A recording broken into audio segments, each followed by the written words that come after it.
Manis banget, Pak, rasanya.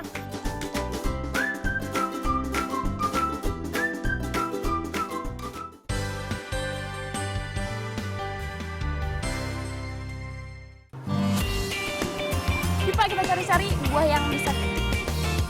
Asik, panen kelengkeng. Wah, buahnya besar-besar dan lebat. Seru nih, petik sendiri sambil langsung icip-icip. Nah, kalau soal kelengkeng, Pak Isto ini jagonya. Wah, Pak, ini pohonnya banyak banget, Pak. Lebat banget buahnya. Ini padahal baru 2 tahun ini. Baru 2 tahun, 2 tahun ya, tapi ini udah bisa dipanen, Pak. boleh. Kalau gitu aku mau panen, Pak. Oh, Coba ya. sekali. Silakan. Kelengkeng yang ditanam Pak Isto memang bukan kelengkeng biasa. Namanya kelengkeng Ito Super, varietas unggulan. Buahnya besar dan manis. Cepat lagi masa panennya.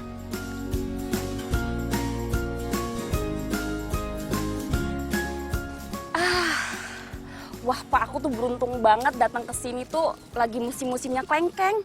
Iya betul Mbak. Jadi di kebun lengkeng di sini ini memang tidak kenal musim karena buah memang bisa diatur sehingga setiap saat selalu ada buah di sini.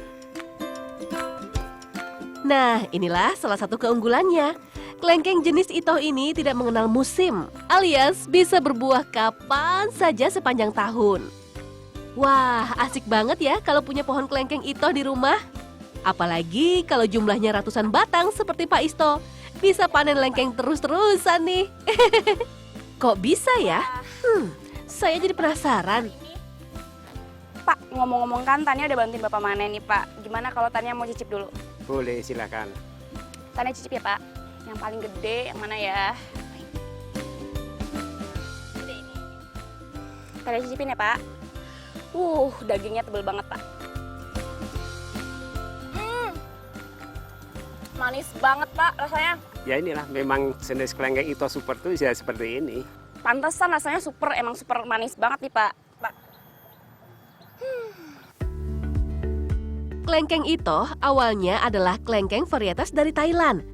Buahnya besar dan daging buahnya renyah. Pak Isto lalu menyilangkannya dengan kelengkeng lokal yang terkenal manis dan harum.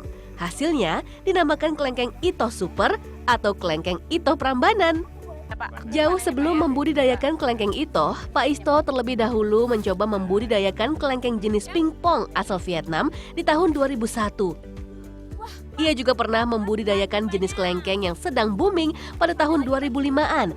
Berkali-kali membudidayakan segala jenis kelengkeng, Pak Isto selalu menemukan ketidakpuasan.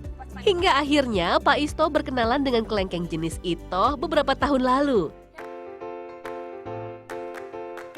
Ternyata, dari semua kelengkeng yang pernah Pak Isto budidayakan, kelengkeng Itohlah yang dirasa paling ideal untuk dikebunkan secara massal.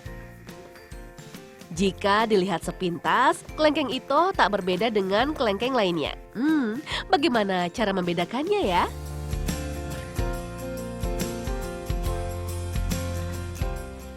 Oh iya, Pak, emangnya perbedaan kelengkeng Ito sama jenis kelengkeng lainnya apa sih, Pak? Jadi kita jelas kalau kelengkeng Ito ini karena tebalnya, dagingnya, bijinya kecil, dagingnya kering, manis dan produktivitasnya buah cukup lebat, tipis dan air. Kebun Pak Isto di kawasan Prambanan tumbuh subur sekitar 200 batang pohon kelengkeng produktif. Sementara di kebun lainnya di kawasan Borobudur ada lebih dari 300 pohon. Semua pohon kelengkeng diprogram agar bisa berbuah secara bergantian. Tak heran kalau setiap bulan di kebun Pak Isto ada saja pohon kelengkeng yang siap panen walau tak sedang musimnya. Buah kelengkeng yang dipanen kebanyakan dimanfaatkan untuk kepentingan pelatihan dan pameran ketimbang dijual langsung.